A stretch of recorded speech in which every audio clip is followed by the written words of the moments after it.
película extranjera, La semilla del fruto sagrado tiene una historia prácticamente igual o hasta más interesante de la que nos cuenta la película. Y es que su director, Mohamed Rasulov, de origen persa, fue invitado al Festival de Cannes de 2023 como juez. Pero ¿qué creen? Que no pudo llegar porque fue arrestado y sentenciado a la cárcel por 8 años. ¿Por qué? Por criticar al gobierno de Irán. ¿Y por qué? Porque él era un rebelde que estaba en contra de que mataran o de que sentenciaran a las mujeres que no querían utilizar el hijab o el velo.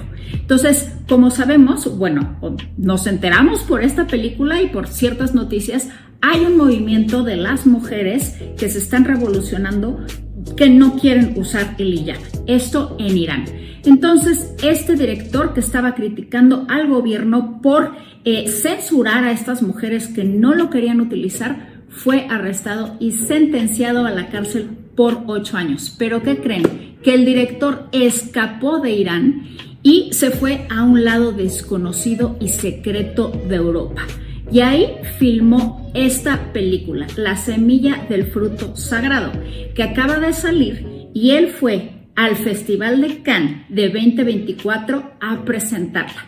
Y fue totalmente financiada por Francia y por Alemania. Y es Alemania la que está enviando a participación de los Óscares esta película como representante de su país. Entonces es interesantísima cómo es esta historia y pues bueno, ya el director Rasulov está totalmente protegido, pero hizo esta película que, repito, fue seleccionada por Alemania para representarla y como dato cultural fue nombrada de las favoritas de Barack Obama del 2024.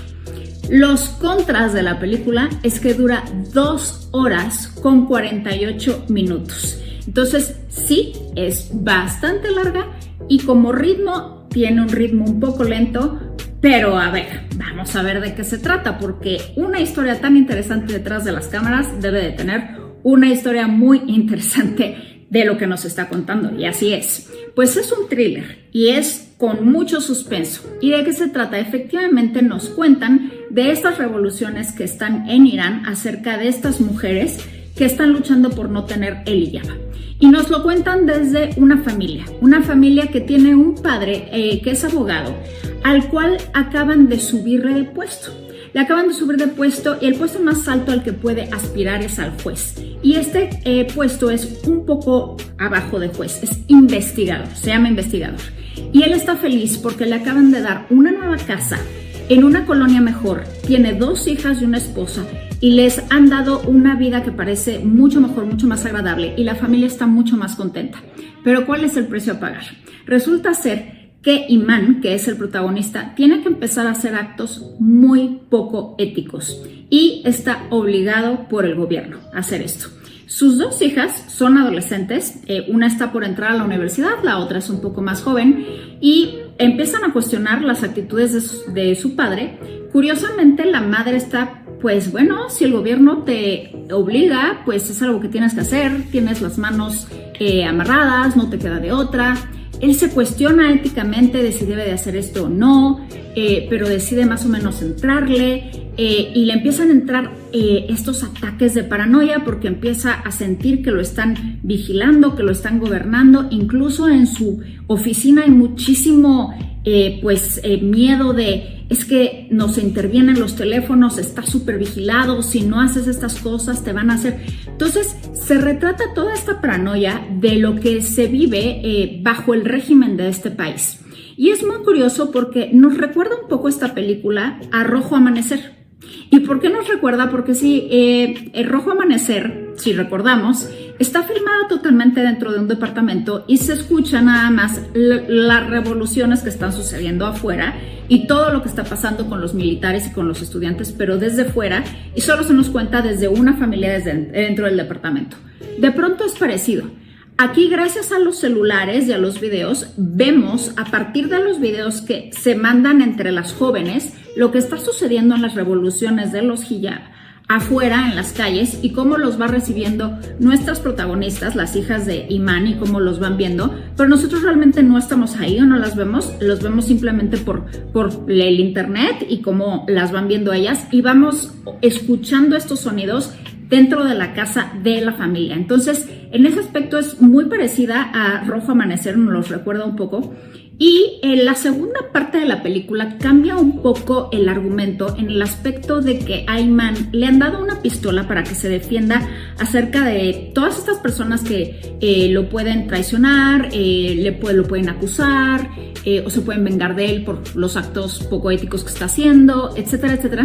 Y esa pistola misteriosamente desaparece y sus cuestiones de paranoia se disparan y culpa a sus hijas o a su esposa.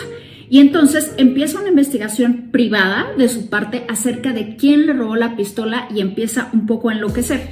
Y esto nos recuerda pretende ser una metáfora de cómo funciona el patriarcado en ese país y cómo es el que tiene el poder más grande, el hombre, empieza a someter a las mujeres a su voluntad. Entonces es muy interesante esta película, sí es larga, sí tiene un ritmo un poco lento, pero al ser suspenso y thriller y con un tema tan interesante que realmente deberíamos de informarnos más, porque es un tema sumamente interesante para esta época, lo que se está viviendo en esos países. Es una película que nos mantiene súper interesados. Entonces, a pesar de la longitud, a pesar de que a lo mejor es un ritmo al que no estamos tan acostumbrados por ser de una cultura diferente y que está totalmente hablada en persa, vale muchísimo la pena si nos queremos enterar de esto, además de que es una historia que es original y que tiene que ver mucho con misterio, desenvolver quién es el culpable, quién se robó la pistola y al mismo tiempo cómo es esta cultura que va volviéndose un poco tiránica o dictadora para descubrir ciertas cosas y para obtener lo que se quiere. Entonces, La semilla del fruto sagrado, y repitamos la historia detrás de cómo se filmó, es apasionante. También de Mohamed Rasulov, nominada a Mejor Película Extranjera en los Oscars de este año. Muchas gracias. Se estrena el 30 de enero. No se la pierdan en cines.